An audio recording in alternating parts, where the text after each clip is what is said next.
Hey folks, so what I wanted to talk to you about in this episode is, right, I'm just going to give you something that is really landing for me because as a sensitive soul myself, I am on a mission to change the narrative of what that actually means.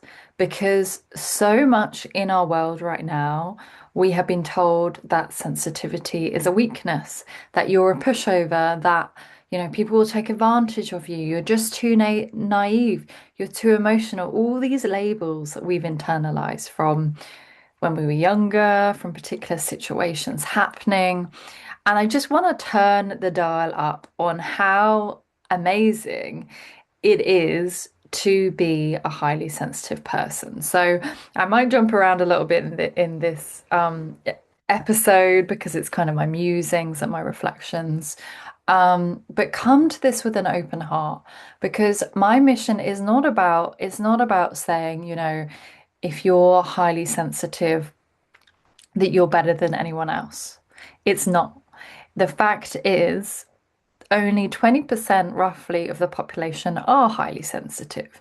And so being in the minority, it's not about we have a disadvantage.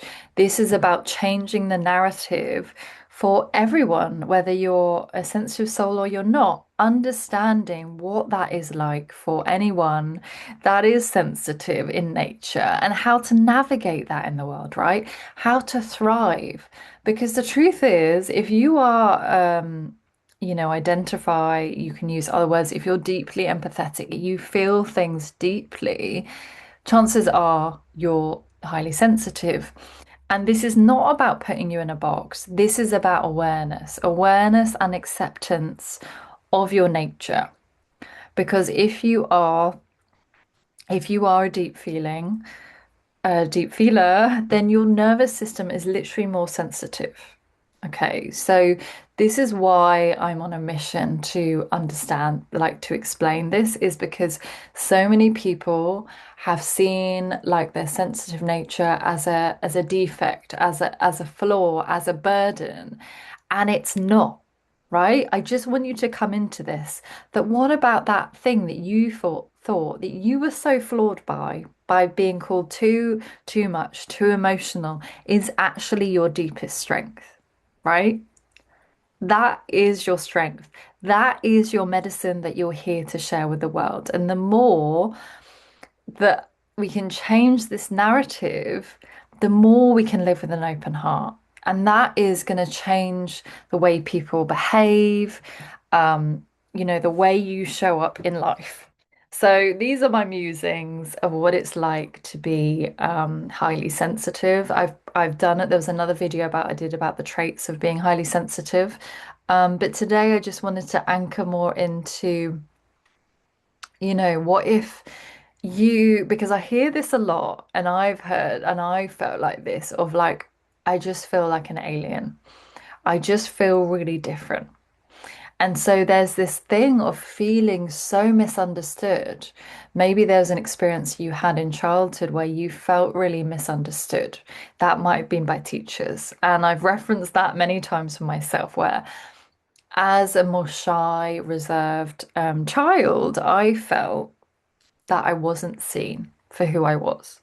I felt like, and if you're sensitive, you feel people's projections, you feel people's kind of thoughts and energy often. Um, I just felt that, like, okay, I wasn't good enough, that I was like burdened because I was shy, because I was quiet, and that somehow I wasn't good enough for being who I truly was. So in my life, I always almost felt like I was in a defect, had this defect that I had to like cover up and protect myself from and try and be, I've seen how this has played out in my life actually, even though I am more introverted in nature, I see the pattern where, growing up, I remember being at college and it's like, okay, get this group of friends and I had this desire to want to make people laugh because then that would sort of cover up this sensitivity that I felt and make me fit into a group and try and be more extroverted when the truth is I'm not. That's not real for me. Yes, I can chat and I can seem really bubbly with the right people, right? We all can. But it's about seeing that the thing that you felt so burdened by is actually your strength, is actually your superpower. And the more you lean into that, the more life is going to open for you, right? In the last few days, since I've really, I want to say the last, you know, few weeks actually, because, your purpose is always evolving as we are, and it's not always a static thing. But I've got so clear on this mission of what it is for me, and it is what I've been saying about really helping highly sensitive women to thrive and to live from their genius and to be in their authority. And that starts with owning and seeing the power that you have. Um, so I'll probably share some stories as I'm doing this. So yeah, that was me.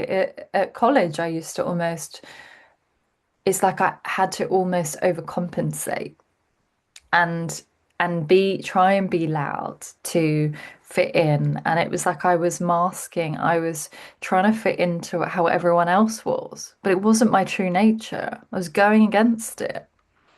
Um, Whereas those times in my life where I've really honored, okay, actually I'm feeling really emotional here. And what a gift that is.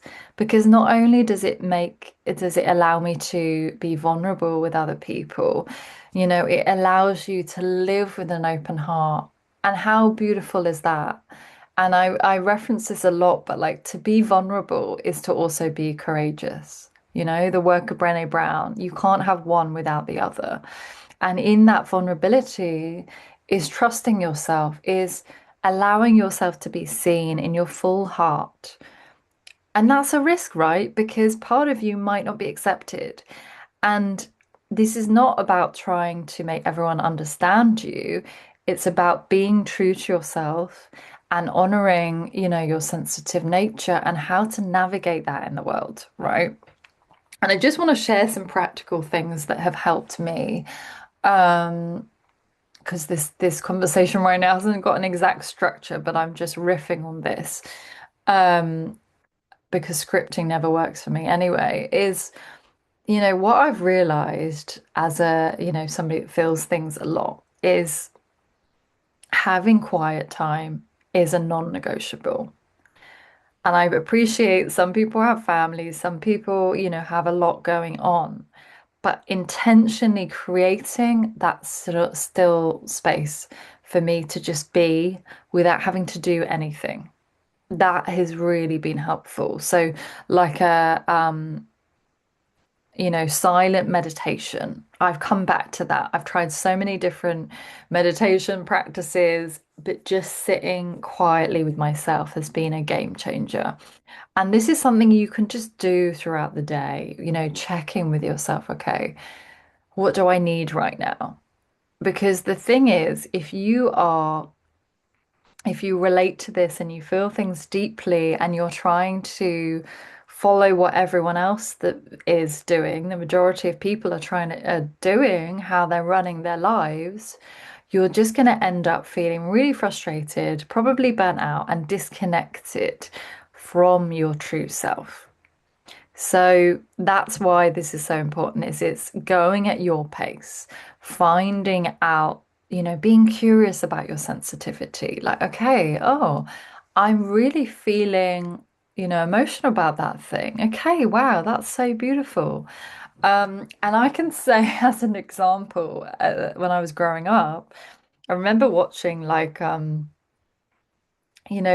nature shows or whatever, and then where the predator was chasing the prey, and maybe it caught the prey, and I just would just be so sad, and I would feel so much grief, and that's how affected I was by stuff like that at an early age. So if you felt that too, that's okay. Validate that. I want you to start being curious to where maybe you were told that you were flawed and you were misunderstood by the people around you. They probably didn't understand that part of you, because often when we internalize things as negative, somebody didn't fully see and hear you for who you really are.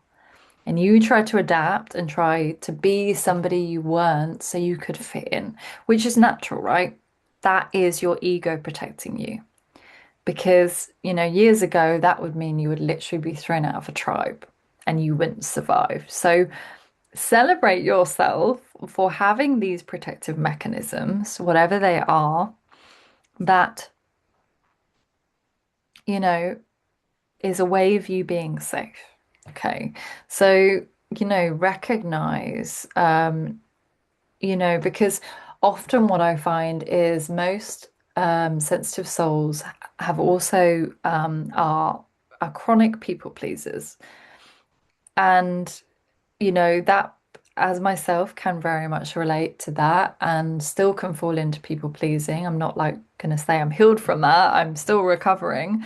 Um, but I've healed a lot and I've, worked a lot with that. And so those people pleasing tendencies, because we feel such deep empathy for others that we don't want to upset people, we don't want to rock the boat, that we end up abandoning ourselves so that we can help somebody else. When that is not going to work for you, I'm just giving you a loving wake up call. First, have compassion that you're doing that people pleaser is there because we're not perfect. This is not about being perfect. Um, and notice you're going into that people pleasing. And when I say people pleasing, this is about putting somebody's needs before your own. Okay. We've been so taught to be martyrs and to self-sacrifice at the detriment of our own well-being. So, maybe you might recognize this as you say yes to things when you actually mean no. Recognize that because there is part of you wanting to be accepted by others by saying yes when you actually mean no. And what's really helped me is the more you tune into, okay, what's true for me? Give yourself time before you reply to that. Um, because often that initial reaction is we want to give somebody an answer straight away. But what if you just gave yourself space, felt into it for a minute and go, okay, how do I feel about this really? Do I want to do this or don't I? And go with that. Because that is where you're really building trust. You're listening to your truth, your heart. The decision is not coming from your mind, it's coming from your heart. It's coming from what is true for you. So having those, this goes into having healthy boundaries, with where your time and energy is going. This is a big one. And this is all about, where you're putting your energy, who you're spending time with, what you're consuming, like be it food, nutrition, um, social media, TVs, things like this. Because if you have that more sensitive nervous system, it is so vital that you have healthy boundaries in place. And I know because I didn't, and again, I'm not going to say I'm perfect at this, I'm still learning. But I have a lot more boundaries than I used to. I didn't even know what a boundary was before, and that's okay, right? If you're still like, I don't have a clue, that's okay. Give yourself compassion. You're doing the best you can right now, okay? And it's not about beating ourselves up, it's about awareness. So having those healthy boundaries, right? I was really disciplined and I had my morning practices because I know that's, I need that. I do my silent meditation, then I do a visioning practice to connect with my vision, and then I'll probably do some sort of exercise. But I've been slack. with my evening routine. I used to have like a, silent meditation to just process the day. So this is not about being rigid, but it is about being devoted to your energy. Because if we don't turn inwards as sensitive souls, you're going to be receiving so much feedback and so much energy from everyone else that that's where you lose yourself. That's where you disconnect from your true self. So it's really important to have these practices to connect in with ourself, with our energy, with our intuition, so that we can know what is right for us and what is not, and start listening to your intuition. That is your guiding light in every, it is for everyone, and particularly for the sensitive souls, because you know what the next step is.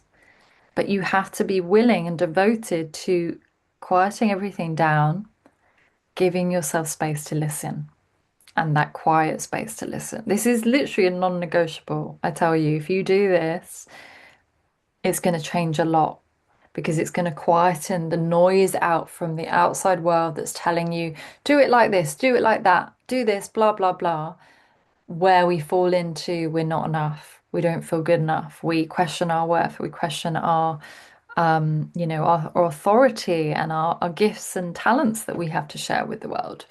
This is about claiming that and going, I am a sensitive soul and I'm going to own that and I'm going to share that with the world. Okay. Um, and I can say right now I'm being challenged. I've mentioned this before. I'm doing a part-time sales job, which you think, God, that's not right. That's not right for somebody that's, sensitive. You might not think it's right on the surface because I'm not an extrovert. And, you know, I love it when I'm having a deep conversation with somebody and I can pick up, as being attuned, you're going to be sensitive to somebody's feelings, to their body language, to, like the tone of voice behind what they're saying. Um, you can feel all those things, which is a superpower.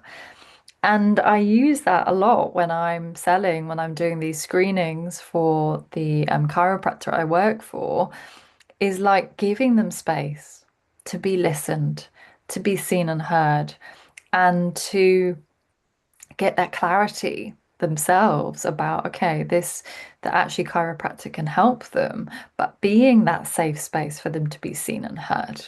And that's what you bring to everyone in your life. Whether you're acknowledging that or not, you are a safe space, and people will feel drawn to you because they can be themselves. They don't feel judgment. They can be seen and heard. And I just want to leave you. I could say so much more, but I've got to go on this. So I want to record this video quickly. Is like, I wrote down, you don't have to resist feeling like an alien. I love that. Because if you feel like an alien, chances are you felt misunderstood for the very things you think are flaws that are actually your gifts.